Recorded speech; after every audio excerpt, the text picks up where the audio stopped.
ఇది రాజరాజేశ్వరి టెంపుల్ అనమాట. చూడండి ఎంత బాగా పెట్టారు.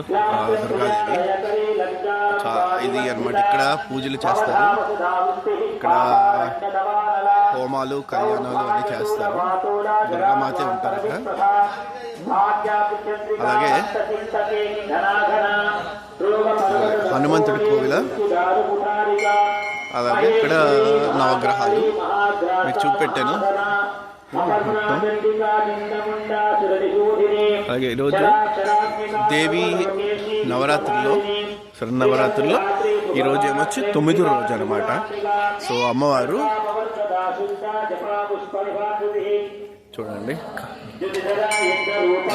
కనిపించకపోవచ్చు, ఎందుకంటే దగ్గర నుంచి తీయకూడదు కూడా. సో దూరం నుంచి చేస్తా అమ్మవారు మీకు కనిపించదు కాబట్టి చెప్తున్నా. పులి వాహనం మీద పయనిస్తున్నారు అన్నమాట. కూర్చొని త్రిశూలం అవన్నీ పట్టుకున్నారు అన్నమాట. సో రూపం ఏంటి అలంకరణ చెప్పండి మీరే. 9వ రోజు దుర్గా నవరాత్రుల్లో 30 అనమాట, 30 సెప్టెంబరు. సో ఇలా ఉన్నారు అమ్మవారు, ఎంత బాగా చేశారు కదా. ఇది వినాయకుడి కోవిల. లాస్ట్కి వెళ్ళిపోతున్నప్పుడు వినాయకుడిని తీస్తాను. సో చాలా బాగుంది. చూడండి ఎంతమందో చక్కగా కుంకుమ పూజ చేస్తారు. రోజుకి కుంకుమ పూజలు చేసి దీపాలు పెడతారు అనమాట. చాలా బాగా చేస్తారు.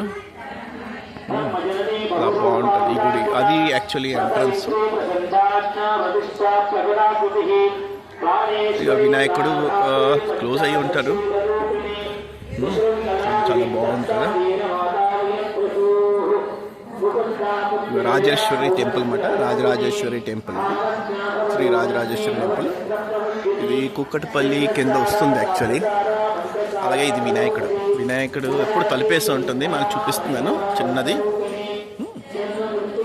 నేను ఎప్పుడు వచ్చినప్పుడు తలిపేసి ఉంటుంది ఇది వినాయకుడు. ఓం వక్రతుండ మహాకాయ కోటిసూర్య సమప్రభ నిర్విఘ్నం కురుమేదేవి సర్వకార్య వినాయకుడు. ఇవన్నీ రేపుడికి కావాలి, రేపు ఎల్లుండికి మొత్తం వస్తున్నారు. చూడండి ఎంత బాగుందో. చాలా కలకల్లా ఆడుతుందండి. దుర్గాదేవి శరన్నవరాత్రులు కదా, చాలా పూజ చేసుకుని అందరూ వస్తారు. సో ఇది బ్యాక్ ఎంట్రన్స్.